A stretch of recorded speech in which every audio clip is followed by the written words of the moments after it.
Hola, buenos días. Los saludamos desde el municipio de Toluca, siendo el 23 de noviembre del 2020. Damos inicio a nuestro primer debate. Mi nombre es Lili Ortega Gabriel y seré la moderadora del debate. El tema a tocar es el desarrollo social que se ha visto durante este tiempo. A continuación, presentaré a los invitados, empezando por mujeres. Este día se encuentra con nosotros la especialista en el tema de la primera mitad del siglo XIX, Flor de María Dolores Inocencia de la Santa Trinidad Inmaculada de la Concepción, Luz de San Pablo Autópan. Mucho gusto, ¿cómo se encuentra? Hola, pues muy bien, muchas gracias. ¿Y usted? Muy bien. ¿Cómo le gustaría que la llamara? Su Pues nombre mire, es muy largo. ah, es que nuestro nombre es de generaciones en generaciones. Entonces, para que a usted no se le haga tan largo, dígame Mari. Está bien, señorita Mari. También se encuentra con nosotros la especialista en temas durante la segunda mitad del siglo XIX, Luz Francisca Florida Alejandra Suárez y Villadares Salazar Doctor. Mucho gusto, ¿cómo se encuentra? Mucho gusto, señorita. Muy bien, gracias. Eh, Bienvenidos, compañeros. Muchas gracias. Tenemos la situación que también su nombre es muy largo. ¿Cómo le gustaría que la llamara? Señorita Alejandra, por favor. ¿Está bien, señorita Alejandra? También se encuentra con nosotros el especialista en temas postrevolucionarios, Cristófaro de los Grandes Rosales. Mucho gusto, ¿cómo se encuentra? Muy buenos días. Yo soy el señor Crisóforo de los Grandes Rosales. Entonces, ustedes me pueden llamar don Crisóforo, mucho gusto, señoritas. También se encuentra con nosotros el especialista en el México contemporáneo, Brian Salazar. Mucho gusto, ¿cómo se encuentra? Mucho gusto, señorita. Es un placer estar aquí en este debate con apreciadas personas, que será un buen debate. Bueno, para iniciar, vamos a contextualizar un poco qué es el desarrollo social. Bueno, pues el desarrollo social es el proceso en el transcurso del tiempo que conduce al mejoramiento de las condiciones de la vida de la población en diferentes aspectos, como lo es la salud, la educación, la nutrición, la vivienda, la vulnerabilidad, la seguridad social, el empleo y los salarios. ¿Me podrían decir, por favor, ustedes, qué es el desarrollo social? Señorita Mari. Gracias. Pues mire, no entendíamos esos conceptos allá en nuestra época, pero yo entiendo que es el crecimiento de una ciudad. Si no mal me equivoco, es el crecimiento y desarrollo de una ciudad. Pues en nuestra época no había nada de eso, porque había una desestabilidad tanto económica como en educación y salud. Señorita Alejandra. Buenos días, disculpen la confusión, esta tecnología. Bueno, usted lo mencionaba, es el mejoramiento de la calidad de vida. Y durante la segunda mitad del siglo XIX, pues fue un gran avance en el que fue avance no solamente en el aspecto social, económico, político, eh, también de seguridad. Fue un avance que se puede ver consolidado durante el gobierno de nuestro general Porfirio Díaz. Y es un avance para todas las clases sociales, no solamente para uno. Hay una mayor estabilidad política, a diferencia de épocas anteriores. Gracias. Don Crisóforo, ¿usted qué podría mencionarnos? Aquí ya.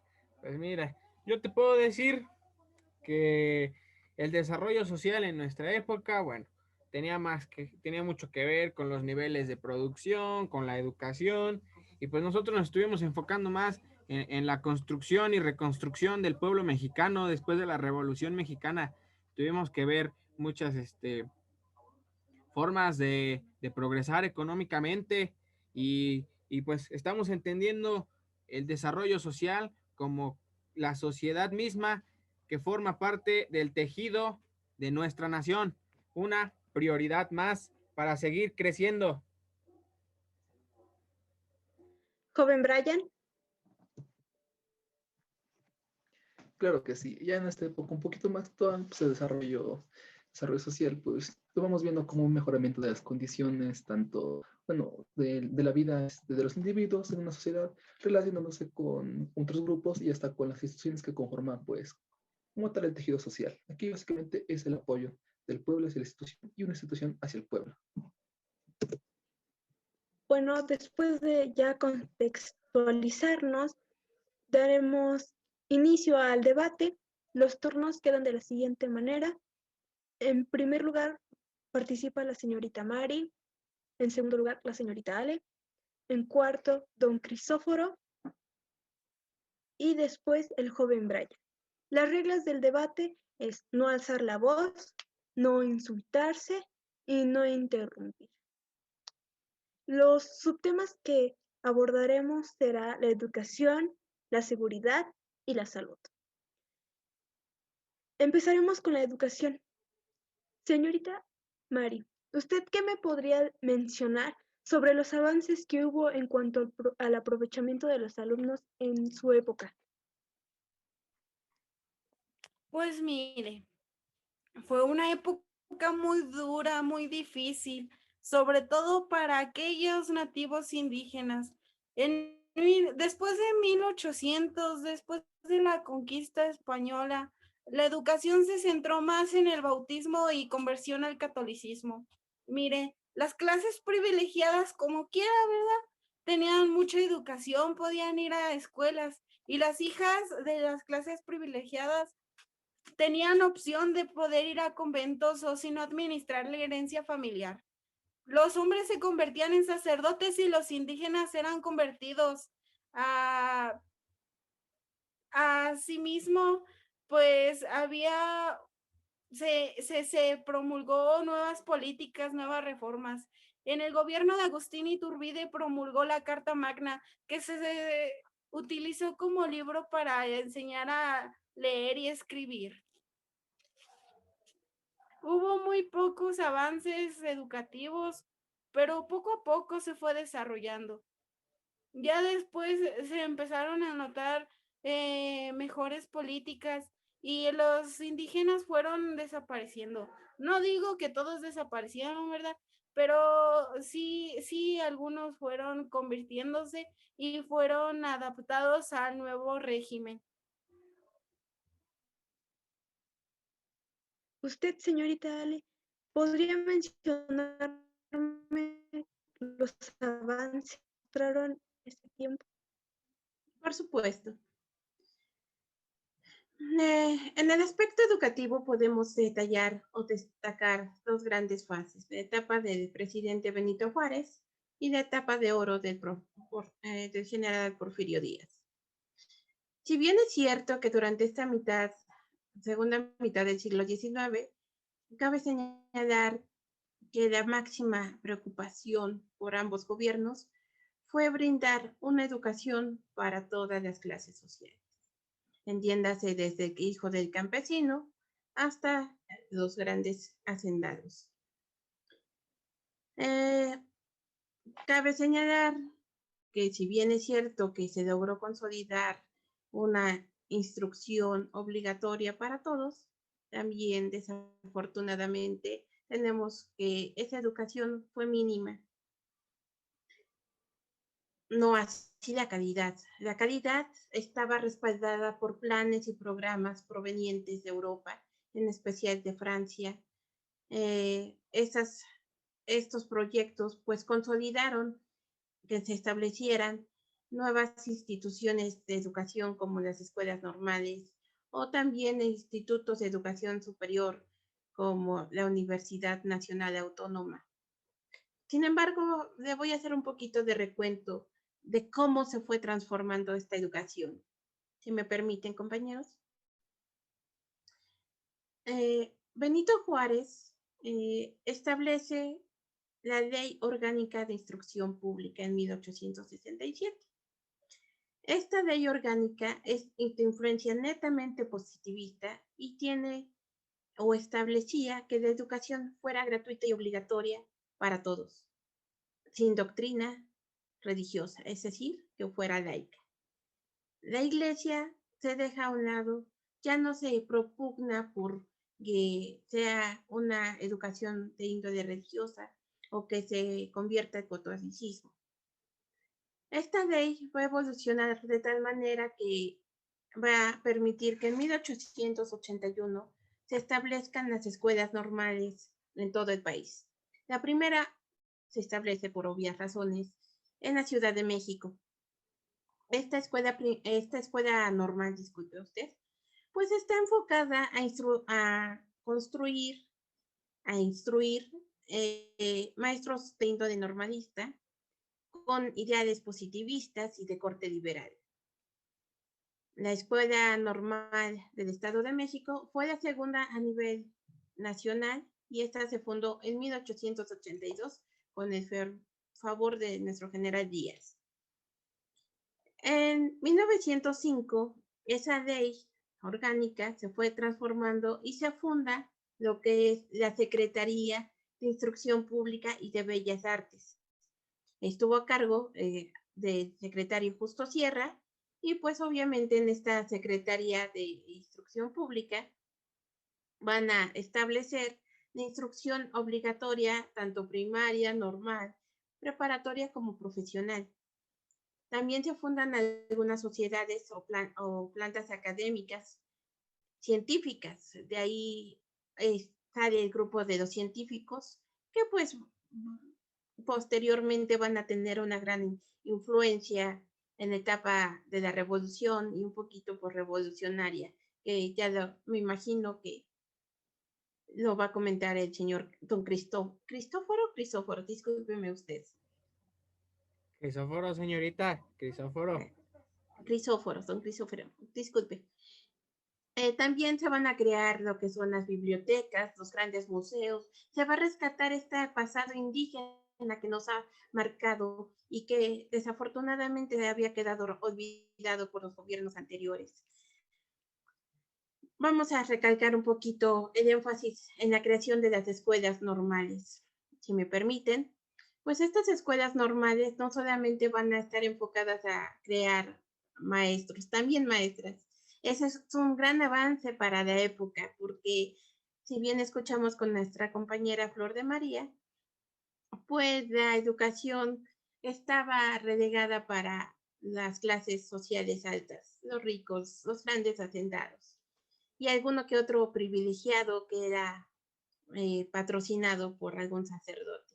Acá no, afortunadamente, gracias a la intervención del ministro Gabino Barreda, que fue nuestro ministro de Justicia e Instrucción en 1882, pues él, a través de varios congresos, reúne a grandes pedagogos, intelectuales y maestros y permite o alienta la inclusión de la mujer en la educación superior, pero para formarse como docentes, como maestras. Esta ley de 1888 que ya mencionaba, pues obviamente permite o da acceso a que todos accedan a una educación superior. Las escuelas normales tenían también la ventaja de que podían becar a algunos ciudadanos siempre y cuando cumplieran con la instrucción básica que era leer y escribir, que fueran becados por los ayuntamientos locales. Estos ayuntamientos se hacían cargo de los materiales de instrucción. Sin embargo, pues no podían darles el mantenimiento de comida, techo y casa. Entonces, eso a veces desalentaba a muchos alumnos, pero pues se dio un gran impulso. También en las escuelas de institución superior, pues se forman y se da privilegio a los abogados, la escuela de jurisprudencia, también a los ingenieros y la Escuela Nacional de Medicina para, obviamente, solventar las necesidades que nosotros requerimos en ese momento. Porque hemos de recordar, venimos saliendo de una etapa de crisis, de lucha, entonces nuestro general Díaz logra compaginar, logra conciliar esa rebelión existente y que nos llevó por mucho tiempo a la pobreza. Entonces, pues si bien es cierto que nuestra época se puede considerar como una época de oro en cuanto a avance de la educación superior, también es cierto que las ciudades se van a ver más beneficiadas y el campo se va a seguir quedando rezagado, pese a las ayudas que se dan por parte de los gobiernos locales. La gente va a seguir prefiriendo tener un buen peón a un abogado, un ingeniero, un maestro o un médico. Entonces, a grandes rasgos, son los grandes avances que tuvimos en nuestro tiempo.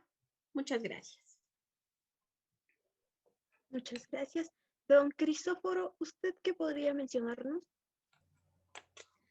Mira, niña, pues durante mi tiempo tuvimos que acoplarnos a lo que teníamos que trabajar con lo que teníamos.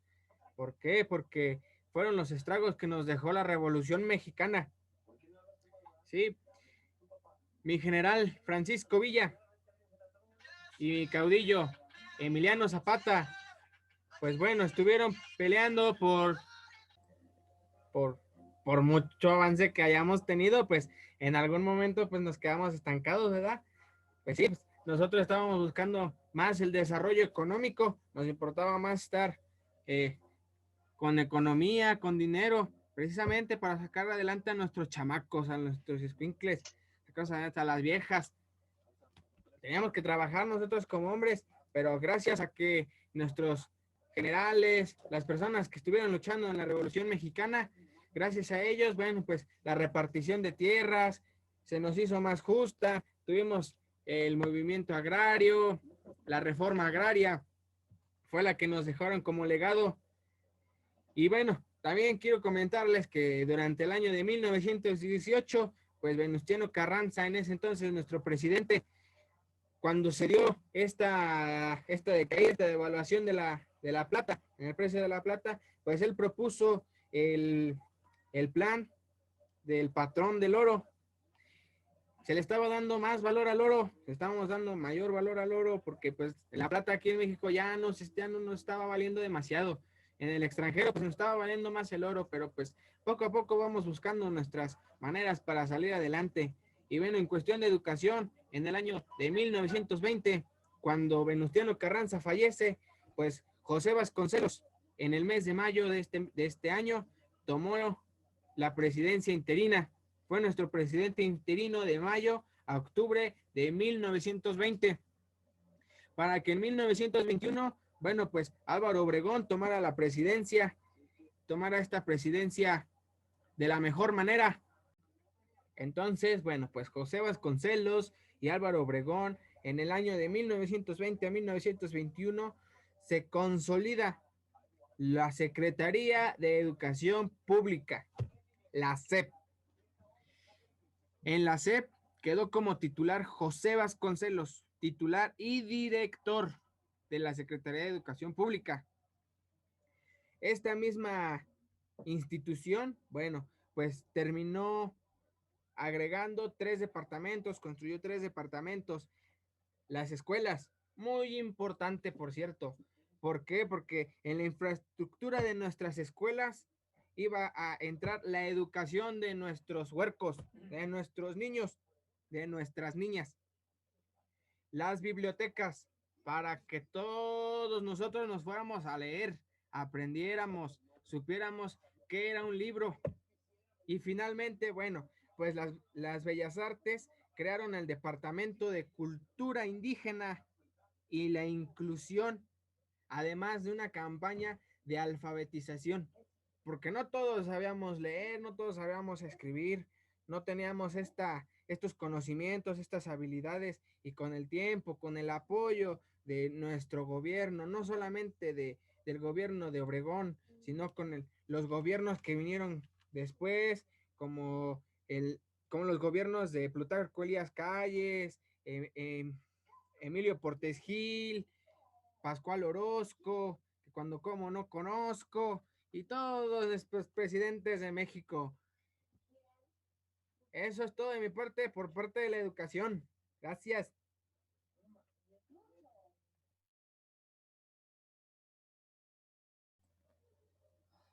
Joven Brian, ¿usted qué podría decirnos sobre los avances que tuvo en la educación? Claro, claro. Bueno, en esta época un poquito más actual, por decirlo así, pues podemos ver que aún así había ciertos rezagos en cuestión de educación. Podemos verlo ya que en el sexenio de Luis Echeverría, pues se tuvo que promulgar una ley en la cual se tenía que hacer educación para adultos, pero básicamente se refería a los que tenían 15 años, ya que a veces no tenían ni siquiera estudiado lo que fue la primaria y la secundaria. Así que, pues, para eso fue la ley, para que pudieran estos jóvenes estudiar y poderse crecer en cuestión de estudios. Y de esta manera se les llamó, pues, educación extraescolar. De ahí también se creó el Consejo Nacional de Formato Educativo, en el cual podemos resumirlo como el CONAFE, en el cual se trata de brindar servicios de educación inicial básica a niños y adolescentes de localidades marginadas, ya que podemos ver que en estos tiempos de los años 70, aún habiendo un alto índice de productividad, ciertos pueblillos no eran beneficiados con estos proyectos de educación, pero eso es lo que intentó hacer, lo que fue el presidente Luis Echeverría. Ahí también podemos hablar de Miguel de la Madrid, en el cual hace Programa Nacional de Educación y Recreación, Cultura y de Deporte, en el cual quiere poner en práctica estos aspectos de la cultura y del deporte. Ahora sí podemos hacer ver que aquí se preocupa más por la calidad de los estudiantes, o sea, que aprendan más y no en las estructuras como tal, porque parece ser que en secciones anteriores más lugar, o sea, la ocasión donde estudiaban que se viera bonito y todo eso, pero no se preocupaban tanto como los alumnos. De igual manera, podemos ir retomando lo que es Ernesto Zedillo, que ya él hace una reforma en la cual en sus planes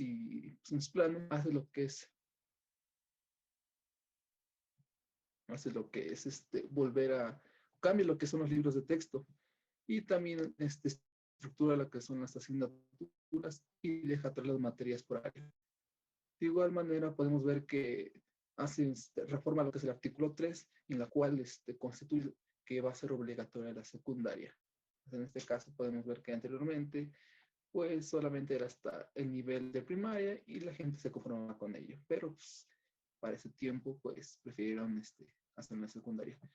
De igual manera, lo que es en el 94 se pone en marcha lo que es el Ceneval, en el cual trata de valorar a los que quieren egresar a la educación media superior o superior. Y se puede definir cuál es su nivel de conocimientos. Y bueno, vamos a retomar lo que es el gran presidente Ernesto Zedillo, que bueno, él emplea lo que es en educación secundaria apoyos de libros, aunque tienen que dar un cierto apoyo económico, no tan caro, pero aún así es lo que les pone a estos chicos, e igual les da material a los maestros para que puedan impartir sus clases. Y también hace un cambio más bien en la educación, en este caso especial, realiza lo que es un primer registro para todos estos menores que padecen de alguna discapacidad. Y también da cierto fortalecimiento a las zonas normales, apoyándolos con recursos y apoyos a las instituciones. En cambio, vamos a retomarnos en lo que es con el anterior presidente, lo que es Peña Nieto, en el cual hace lo que es exámenes para los maestros y definir en qué es lo que están bien y qué están mal para poderlos, es una autoevaluación para poderles enseñar o mejorar los aspectos en los que están fallando. Igualmente hace lo que es ciertas juntas con otras instituciones para que puedan actualizar a los maestros, ya que algunos profesores ya son Ok, pasémonos con el sexenio de Peña Nieto, en el cual una de las, por decirlo, leyes que establece una es la Ley General de Educación, en la cual confirma que la educación es pública y gratuita. Y también señala que la SEP tendrá que actualizar y formular los planes de estudio, además de que fomentar la participación de docentes y padres. Y también otra ley que me parece muy interesante es la ley del Instituto Nacional para la Evaluación de la Educación. En esta se crea el instituto para que puedan evaluar a los profesionales docentes y determinar los lineamientos para los procesos de evaluación y también ver en qué ciertos aspectos están fallando y cuáles no, y de esta manera poder reforzar esa información que tienen y actualizarse para que puedan darla de manera concreta a sus alumnos.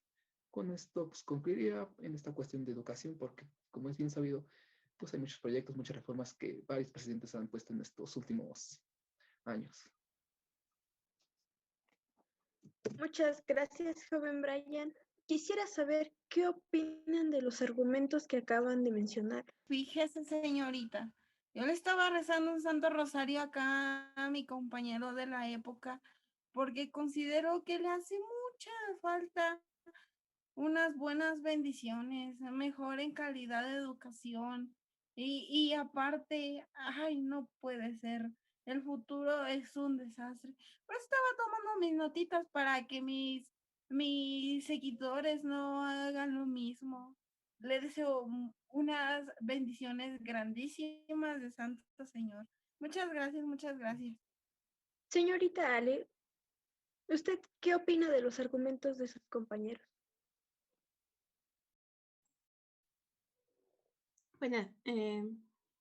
Buenos días, disculpen.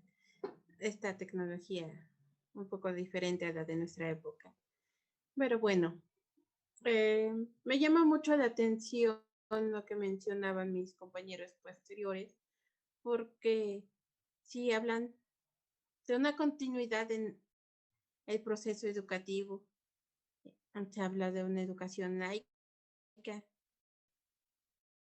Sin embargo, me da curiosidad con el joven Brian. Si es Brian, es americano. Así es, el Okay. americano. Así es. No se preocupe por el nombre. Very good. Así es, very good. Bueno, retomando. Me llama la atención lo que menciona sobre la evaluación de los maestros. Porque algo que no mencioné porque lo di por hecho es que en nuestra etapa, para ser docente, nos evaluaban.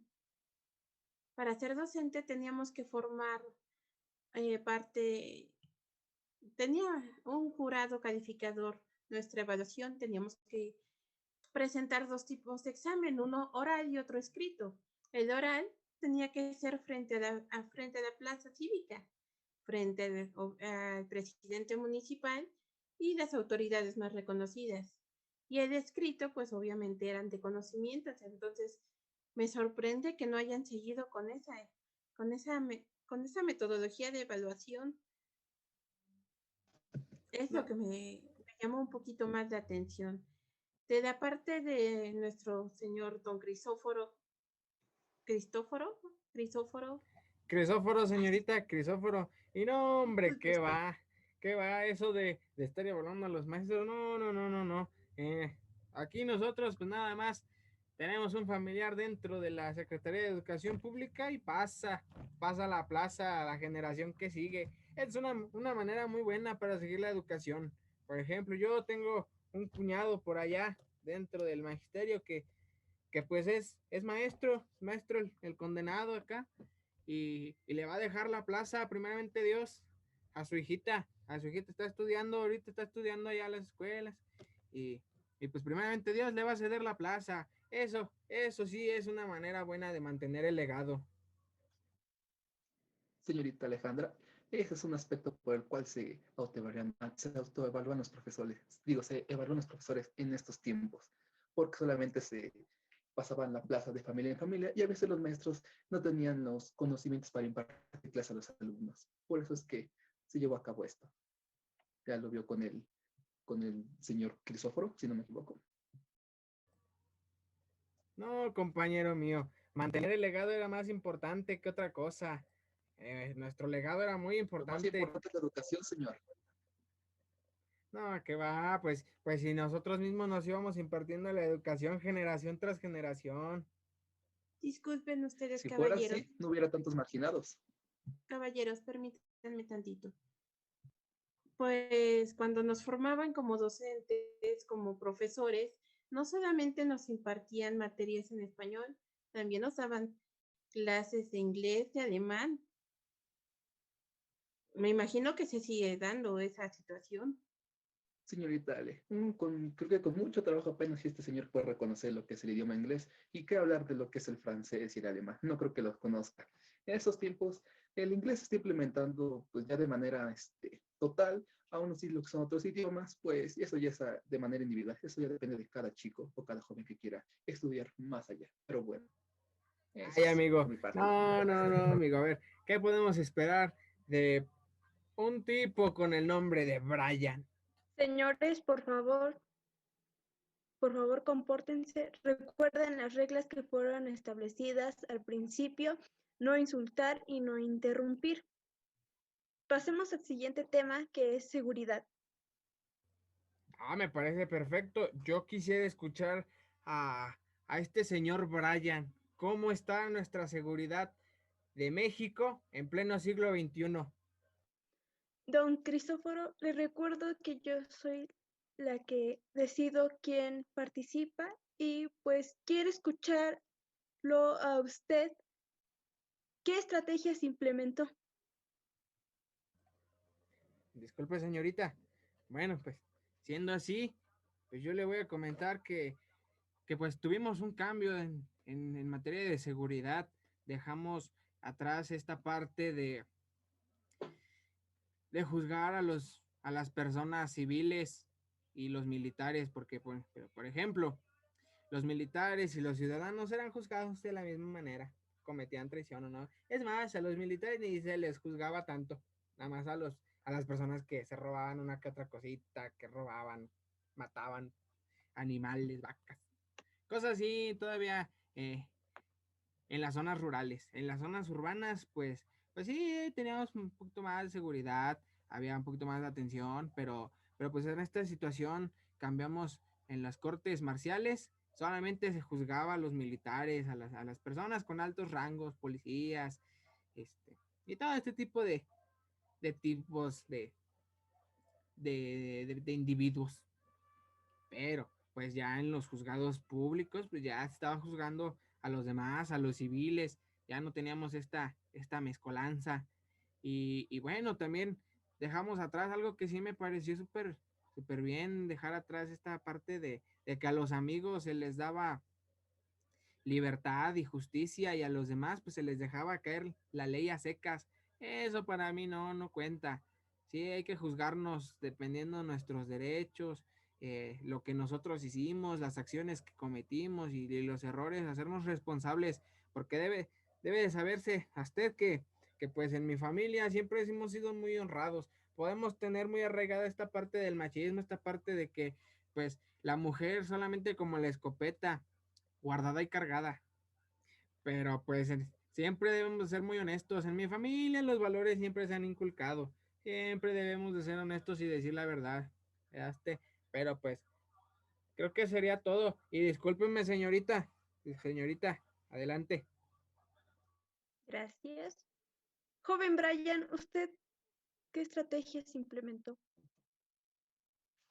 No le voy a mentir, señor Cristóforo, le voy a decir la verdad. O sea, en ese tiempo, pues, la seguridad no está tan bien que digamos. Aún así podemos ver que pues, se han establecido ciertas estrategias, como por ejemplo podemos ver en el 2006 con el sexenio de Calderón, el cual lucha contra la guerra del tráfico, que para usted sería alguien que serían personas que usted admiraría porque están en contra de la ley, pero en este caso no, porque están haciendo actos ilícitos, de los cuales en la sociedad serían muy mal vistos. Pero bueno, también podemos ver que en estos tiempos se quita lo que fue la policía estatal, convirtiéndola en la Guardia Nacional, en el cual se decía que iba a ser solamente ámbito social, pero bueno, ya sabes, cosas de presidentes.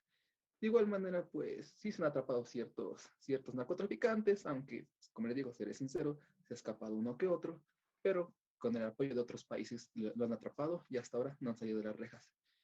Igual no puedo decir mucho sobre en cuestión de cuidar a la sociedad porque ha habido ciertos movimientos en los cuales han sido reprimidos. Por ejemplo, tenemos el caso del sexenio de Peña Nieto, en el cual de alguna manera insospechable, que hasta el día de hoy no tiene respuesta, se desaparecieron 43 normalistas, que hasta el día de hoy, como le digo, no hay respuesta. Pero bueno, podemos decir que sigue una brecha bastante tranquila, no se ha ido muy, no se ha rompido esa línea, pero bueno, al fin y al cabo no es tan peligroso como en sus tiempos, señor. Eso creo que será con lo que yo podría comentar. Muy bien, señorita María. Pues fíjese que el gobierno era desigual y corrupto. No había como tal una seguridad en ese tiempo. Había que los hacendados y los comerciantes armaban sus propios grupos de gendarmes para cuidarlos.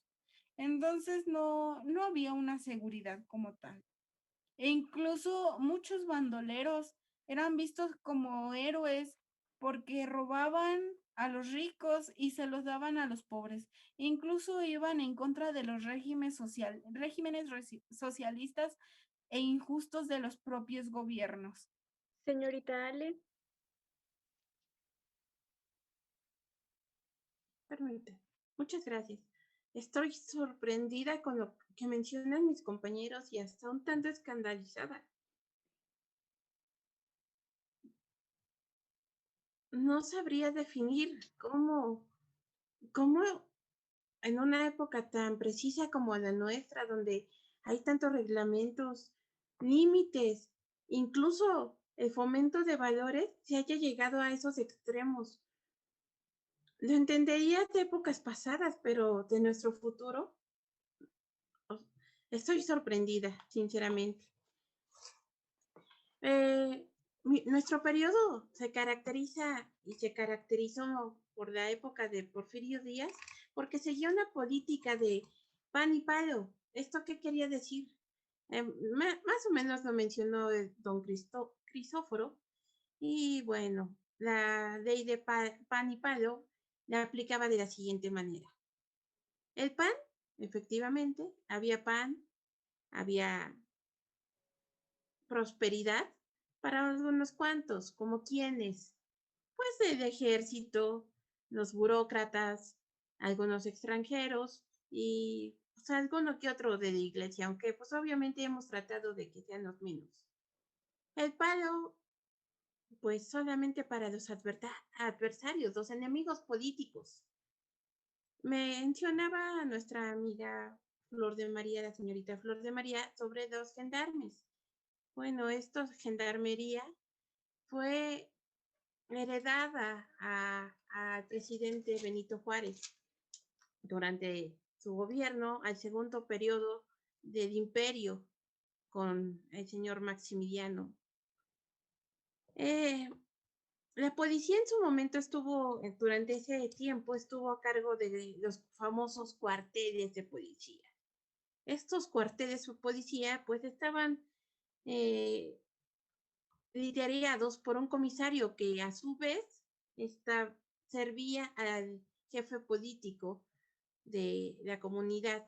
Este jefe político, pues obviamente, para enrolar a, a, a gente dentro de la policía, lo realizaba mediante un sorteo de insaculación.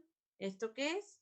No sé si lo sigan practicando, pero en su momento era que llegaba a la población y hacía un sorteo entre los hombres mayores de 18 años que tuvieran la posibilidad de cargar un arma o que la tuvieran, pues eran los que eran requeridos para formar parte de esta gendarmería.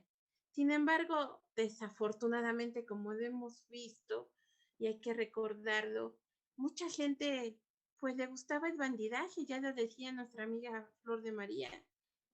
Preferían ser bandidos a trabajar como gente honrada.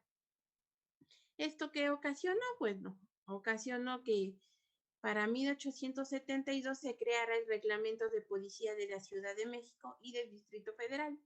Este reglamento sirvió de modelo para muchos estados. ¿Cuál era el objetivo de ese reglamento? Bueno, prevenir delitos que, según el joven Brian, abundan. También aprender criminales, pero también tenían la función de cuidar el aseo y la higiene pública. Sin duda, la etapa más controlable y de mayor apogeo en cuestión de seguridad, más favorable es la etapa de don Porfirio Díaz. ¿Por qué? ¿Por qué lo menciono? Bueno, él a través de un decreto presidencial establece lo que es el resguardo municipal. Este resguardo municipal tenía la función de crear rondas nocturnas, también de organizar a esa policía que ya se tenía y vigilar la ciudad. También dentro de este grupo estaban las comisiones de seguridad para los bomberos, pero no funcionó porque pues eran muy poca gente la que acudía y la que se integró a este buen proyecto. Entonces, bueno, en 1879 se transforma lo que es la Gendarmería Municipal, también a través de un decreto. Este decreto presidencial pues establecía que dentro de la Ciudad de México tendría que haber 8 compañías, una según la división en la que estaba dividida la Ciudad de México.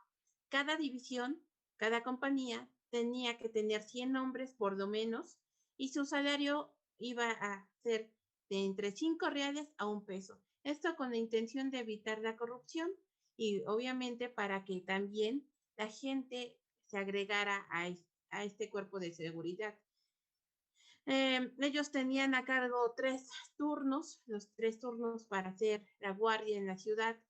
Sirve de modelo, como ya lo he mencionado, para nuestros estados, para el interior de los estados. Sin embargo, el problema aquí con los estados fue que no funcionaron porque el salario provenía de las arcas municipales y no todos tenían para esa situación. Muchos de los ingresos municipales se dedicaron a obras de hermosura o de embellecimiento de las ciudades. Eso incluso fue muy criticado en los periódicos de la época. Lo pueden leer en El Monitor, El Hijo del Aguizonte, muchos periódicos de la época. Sin embargo, esto tenía otra ventaja. O sea, si tú ves algo bonito, si ve la gente algo bonito, pues va a querer vivir en eso, en esa opulencia. Y dado que pues muchos, como ya lo mencioné, gracias a que fueron becados y tuvieron la oportunidad de mudarse de la ciudad al campo, pues prefirieron quedarse en las ciudades. Pero esto también trajo consecuencias desafortunadas, ¿no? La acumulación de basuras, aguas negras por ciertos lugares. Entonces, el gobierno municipal y el estatal, pues se dedicaron a embellecer esas ciudades. Y lo primero que hicieron fue a desaparecer a esos léperos, a esos pordioseros que daban mala imagen por estar la mayor parte del tiempo borrachos. Eso lo hizo a través de la ley de vagos. Esa ley de vagos también sirvió para que los jóvenes se encausaran en alguna profesión, es de comentarles, pero primeramente iba contra ese mal aspecto de la ciudad, esa gente que no tenía oficio ni beneficio. Esa gente era enrolada a la Guardia Nacional. También la ley de vagos establecía que si alguna familia tenía ahí una persona floja en su seno materno, podía ir a denunciarlo y con todo gusto lo aceptaban para que tuviera un oficio como era el de gendarmería. Esto obviamente llevó a una época de prosperidad, de modernidad y de progreso, y obviamente se vio reconocido no solamente a nivel nacional, también eso, como ya lo mencioné en su momento, pues a la extranjera. Entonces sí me parece que todo esto que se hizo en mi época, pues creo que no importó. Tal vez la manera no fue la adecuada, pero es importante que la gente tenga un oficio o una profesión.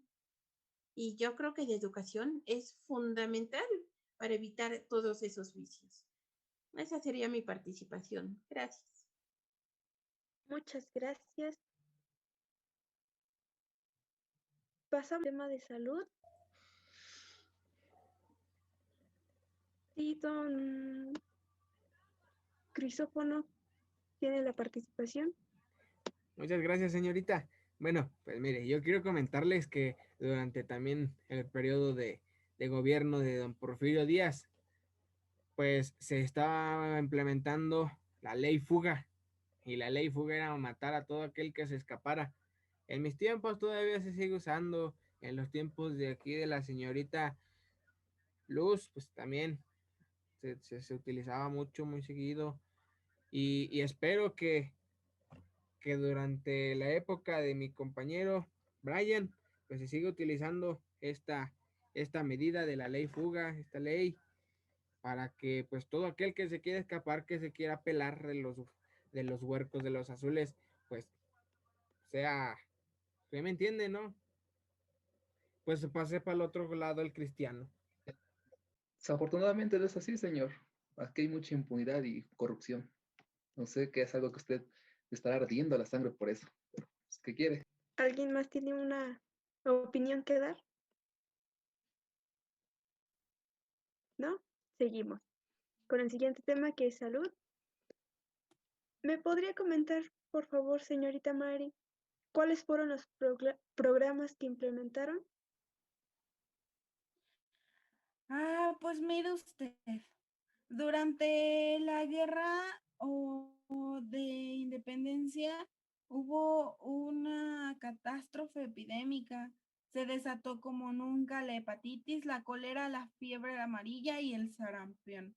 Estuvo pésimo. Y bueno, en cuanto a los programas, no fueron como tal programas, pero sí adaptaciones, porque en el siglo XIX el movimiento insurgente fue testigo de la adaptación a la medicina clínica.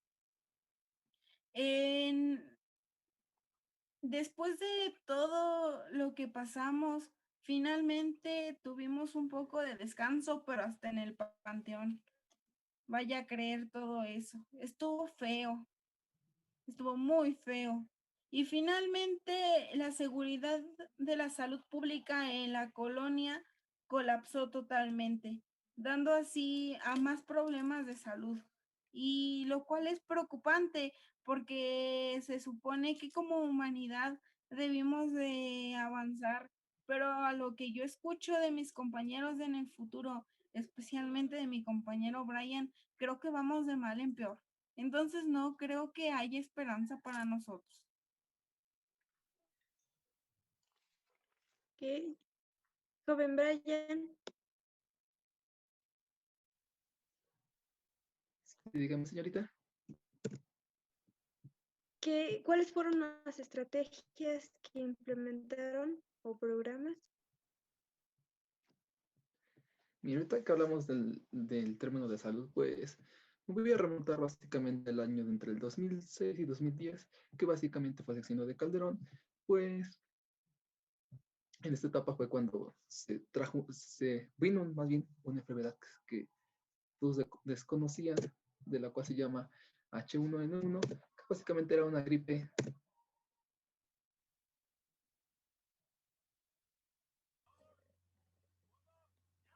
Esperemos que el joven Brian esté bien. Mientras tanto, señorita Luz, ¿podría decirme cuáles fueron sus programas?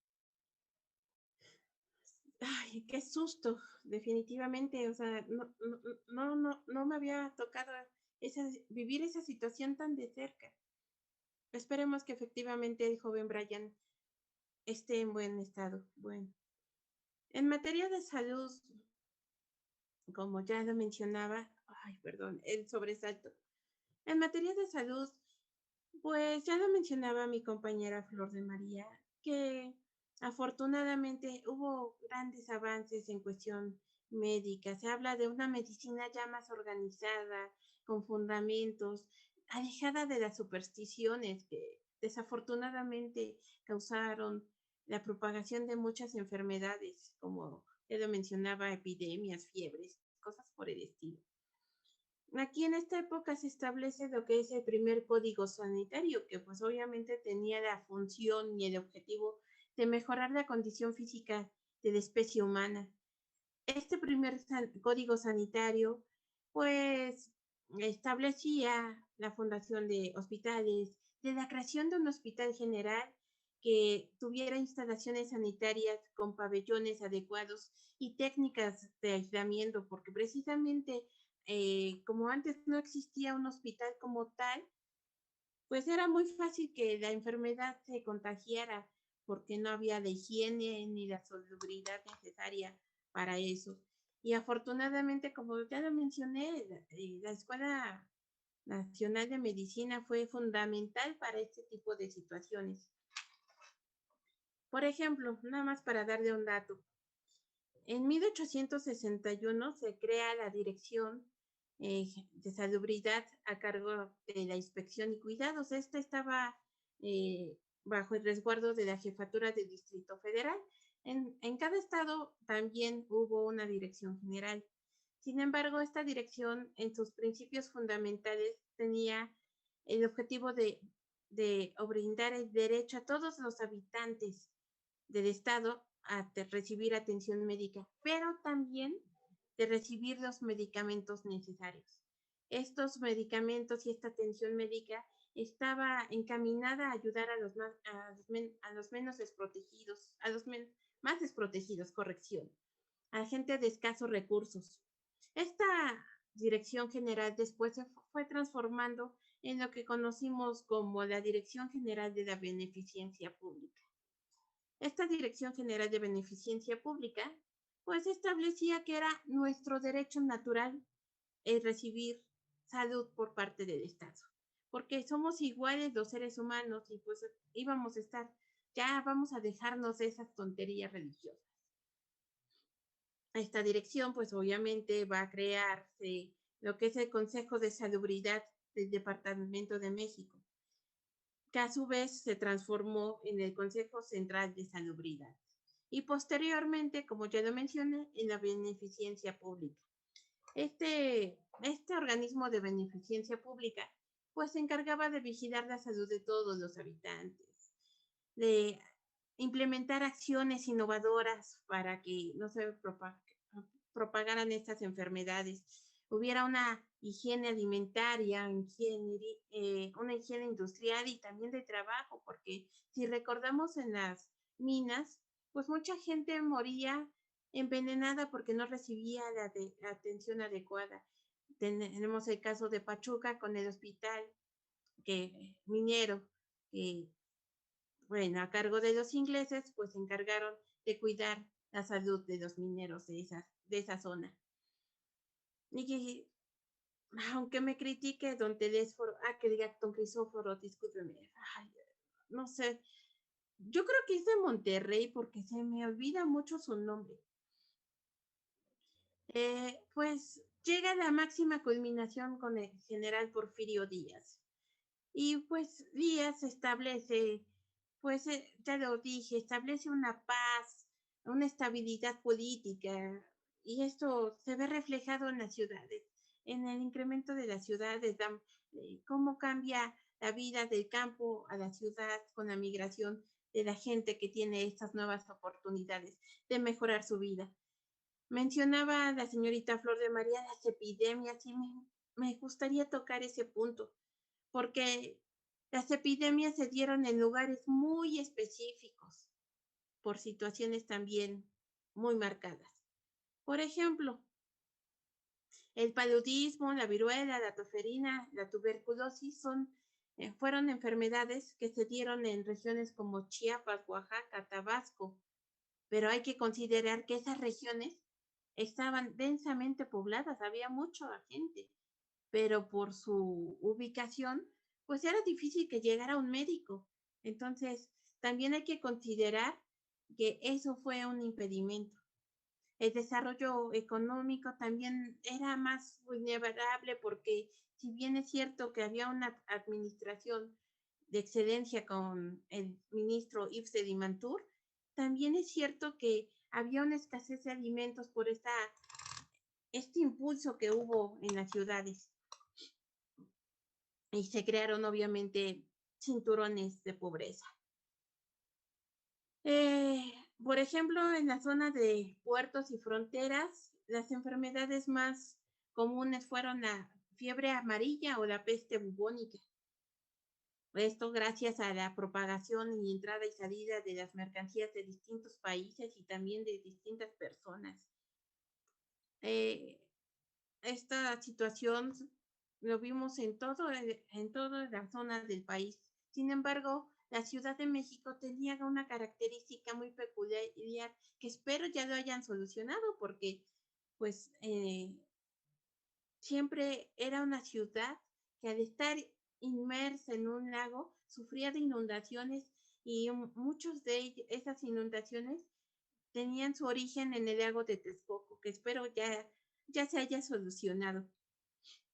Esta inundación que se crea o que parecía la ciudad, pues era la insuficiente red de drenaje que había. La estructura, pues obviamente era insuficiente.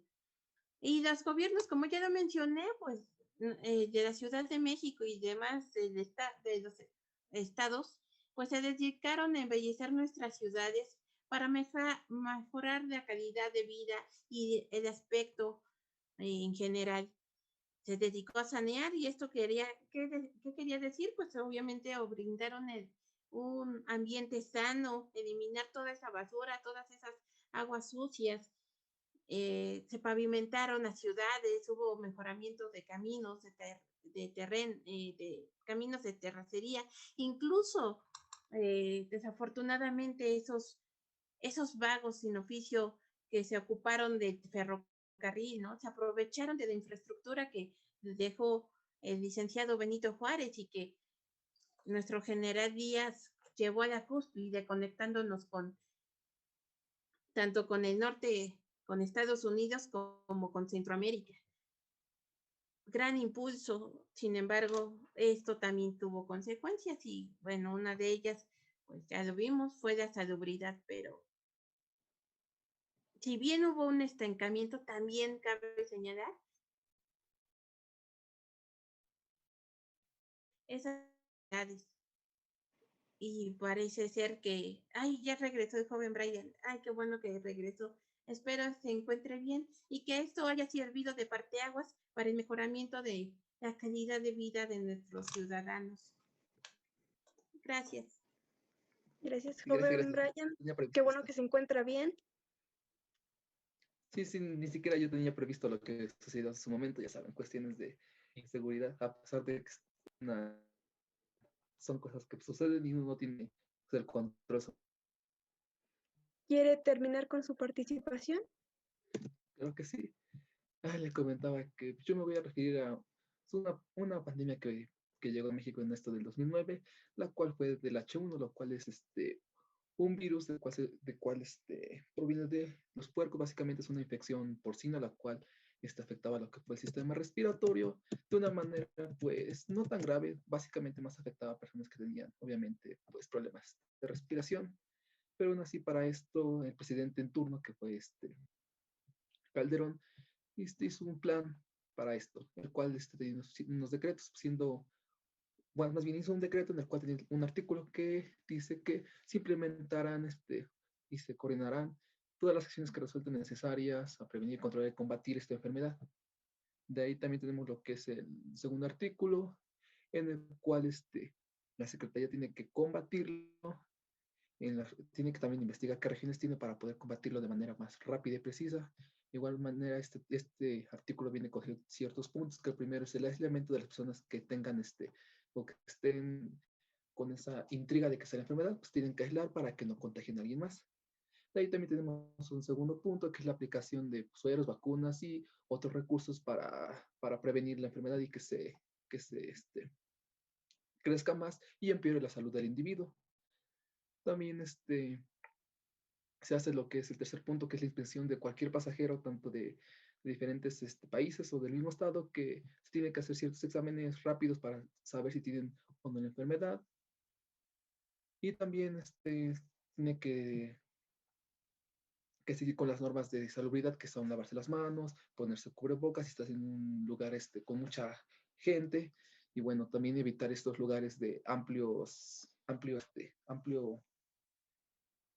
concentración de personas. Pues, obviamente, pues esto se estaba expandiendo pues el aire también, la gente que estornudaba y a veces, pues, tienen la mala fortuna de no limpiarse las manos o lavárselas y provocar que toquen algún lugar donde la gente, pues, usualmente está. Pero bueno, esto, eso también trajo consigo que la epidemia no llegara a unos altos niveles en cuestión de riesgo, porque parece que las personas en este tiempo, pues sí, tomaron la precaución prevenida y esto, pues ayudó que, como le digo, la enfermedad no se expandiera de manera grave. Y por lo que yo recuerdo, pues básicamente no escucho muchísimo de la enfermedad. Sí había que, sí, un enfermo, otro, pero no había como que de esa incertidumbre de quién la tiene y quién no. Aún así, pues podemos ver que aquí el apoyo de la comunidad fue grande, que tuvo las prevenciones y bueno, se cuidaron a sí mismos. Y ahora, pues, lo que es el 2020, actualmente donde estoy yo, pues, llegó otra nueva enfermedad que también era desconocida como el H1N1, y ese es el coronavirus, que igual está provocando problemas respiratorios, pero este empezó hace un año exactamente, como por diciembre, y básicamente, fíjense, ya llevamos un año pues, encerrados, mucha gente ha perdido trabajos, pero bueno, esto ya no depende tanto no depende tanto del presidente, sino también de nosotros, porque pues, hay ciertos problemas aquí, tanto de ideologías, políticos, que hacen que esto de la coronavirus sea un desastre. Pero bueno, de igual manera, pues esperemos que esto se pueda solucionar pronto y que ya todo vuelva a la normalidad, como en años anteriores. Eso sería todo por mi parte, señorita. Muy bien. Don Crisóforo, Muy ¿podría bien. mencionarme los programas? Claro que sí, señorita, claro que sí. Bueno, pues mire, pues durante el año de 1943, recuerdo bien que era enero, era un 19 de enero del 43, en el cual, bueno, pues el IMSS, que es el Instituto Mexicano de Seguro Social, se creó, se fundó este día y pues siguió trabajando, siguió laborando y siguió fungiendo con lo que tenía que hacer, para que después, en el año de 1960, se creó el ISSSTE, que es el Instituto del Seguro, de la Seguridad Social para los trabajadores del Estado. Eh, entonces, pues estos institutos, junto con la Secretaría de Salubridad y Asistencia, bueno, fungieron y tuvieron su labor para ayudarnos a nosotros, para curarnos, para cuando nos poníamos malitos. Nos daban ahí nuestro medicamento, íbamos a consultas, nos curaban. No había que hacer unas cuantas filas, pero pues eso era lo de menos, nos poníamos bien, ¿verdad? Algo que sí estuvo muy feo durante el gobierno del presidente Gustavo Díaz Ordaz en el año de 1964. Sucedió en la Ciudad de México un movimiento médico, recuerdo bien que era un movimiento médico que se dio en la ciudad, en la mega capital, vaya usted a creer. 8,000 médicos de 5 hospitales diferentes se pusieron en huelga. Estos médicos, hijos residentes, estos médicos residentes se pusieron en huelga, no quisieron trabajar más, pararon sus labores, porque pues con justa razón, ¿no? Se dieron cuenta de que trabajar para el gobierno pues representaba una explotación para ellos y pues no les convenía. Ellos estaban buscando mejores condiciones de trabajo, mejores oportunidades y bueno, pues esta huelga afectó a los institutos de salubridad, que fue el IMSS, el SSA, el ISSSTE, que eran pues los más fuertes en ese momento. Ya todos los demás eran unas clínicas, una que otra clínica, consultorios privados, cosillas así. Entonces, pues los médicos pues se dieron cuenta de esta infamia y pues se dieron cuenta que no les convenía, era toda una explotación para ellos, una explotación que no tenía límites, los explotaban, los abusaban de ellos laboralmente, claro, no van a pasar otra cosa. Y bueno, pues entonces pues, se pusieron en huelga para que el presidente atendiera sus necesidades, sus problemas, les pusiera atención, invirtiera en la infraestructura, porque pues en ese entonces sí teníamos todavía dinero con el modelo de sustitución de importaciones, pero pues, ¿quién iba a decir que después se nos iba a venir todo esto abajo, verdad? No, también tuvo mucho que ver con el movimiento de Tlatelolco, también nos quitó dinero. Teníamos las Olimpiadas en ese año, entonces pues también nos vino a traer economía. Como se lo dije al principio y se lo digo ahora, siempre hemos buscado la economía. Los mexicanos somos pobres pero honrados, hemos buscado la economía siempre, siempre vamos a buscar la economía. Y yo creo que no solamente aquí en México, en todo el mundo se va a necesitar la economía porque el dinero mueve el mundo, el dinero abre puertas. Y pues, eso sería todo, señorita, muchas gracias. Muchas gracias. ¿Alguien tiene alguna opinión? Si me permite, señorita, solamente me gustaría agregar un pequeño dato. También en mi periodo, pues se profesionalizaron a las parteras. Se dio preferencia también a las mujeres para que estudiasen medicina, pero encaminadas a una profesión como la ginecología, obviamente por cuestiones femeninas y pues que los caballeros no conocen. Aquí le damos la participación a don Cristóforo. Ah, muchas gracias, señorita. Bueno, pues también yo quiero agregarle con mi compañera Luz Francisca, pues que sí, se crearon las parteras, pero pues también hubo muchas enfermedades, fíjese usted, porque, por ejemplo, la abuelita de mi vieja tuvo una enfermedad y pues falleció por eso. Ella dejó uno de sus pequeños, de sus huerquillos, lo dejó pues, huérfano, ¿verdad? Porque pues por las manos que agarraban las parteras, tenían sus manos sucias, se contaminaban de sangre. Muchas personas pues iban a atenderse con ellas, muchas mujeres para parir, para dar luz. Entonces pues toda esta sangre que se tenían en sus manos, agarraban bacterias y se les pegaba y pues no siempre eran muy higiénicas, ¿verdad? Cabe mencionar que no siempre se lavaban las manos de la mejor manera. Entonces pues iban con otra mujer y les pasaban un bichito, una bacteria. Entonces pues también se estuvo dando esta situación de que las mujeres pues fallecían en el parto, no porque el parto fuera complicado, no, fallecían porque se enfermaban las mujeres, las condenadas, se enfermaban y les pasaban virus, bichos y tanta cosa que se dio en ese entonces, ¿te cree? Muchas gracias. ¿Alguien más? Joven Brian, tiene la participación. Muchas gracias, señorita. Sí, yo quiero darle también yo quiero más bien estar de acuerdo con el señor Crisóforo.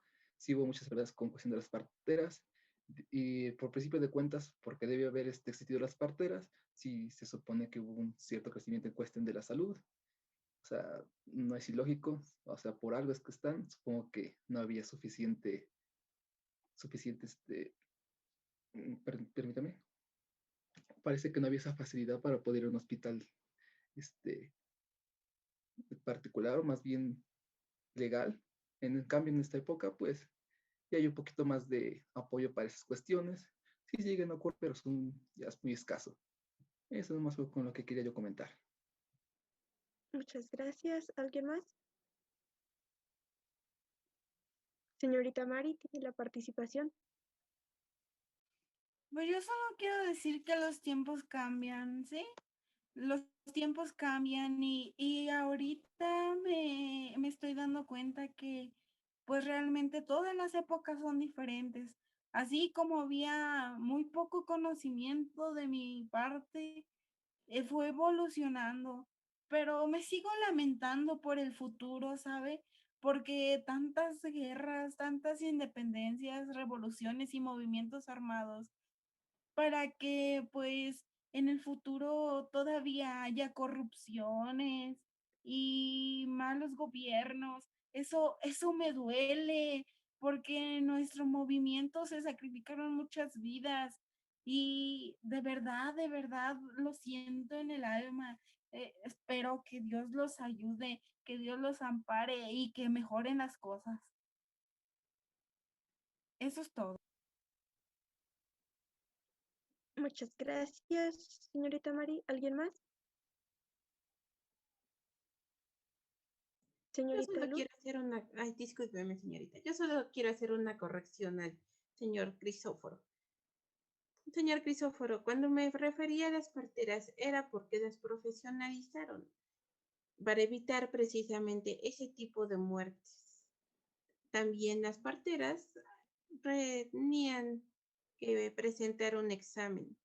Y como lo menciona el joven Brian, efectivamente no era por la poca afluencia que había para llegar a ciertos lugares alejados de la mano de Dios. Solamente eso. Gracias. No, hombre, Gracias. gracias a usted por aclararme eso. Gracias, gracias. ¿Alguna participación más? ¿No? Bueno, pues al ver todos estos temas tenemos una conclusión y es que a lo largo del tiempo ha habido cambios y estos unos mejoraron, otros escasearon, pero finalmente la población tuvo esas condiciones para, para sobrevivir y desarrollarse durante el transcurso del tiempo. Mejoraron unas cuestiones importantes como es en la educación, uno de los principales factores para fortalecer lo que es la salud y la seguridad en el pueblo. Le doy las gracias a los invitados de hoy por acompañarnos y por haber participado en este debate. Les agradezco mucho. Excelente día. Gracias, señorita. Buenas noches, buenos días, Muchas buenas gracias. tardes. Un gusto, les agradezco muchísimo y espero que todo vaya bien en su época actual. Hasta luego. Muchas gracias, caballeros. Gracias, señorita. Hasta luego. Agradezco su participación. Gracias.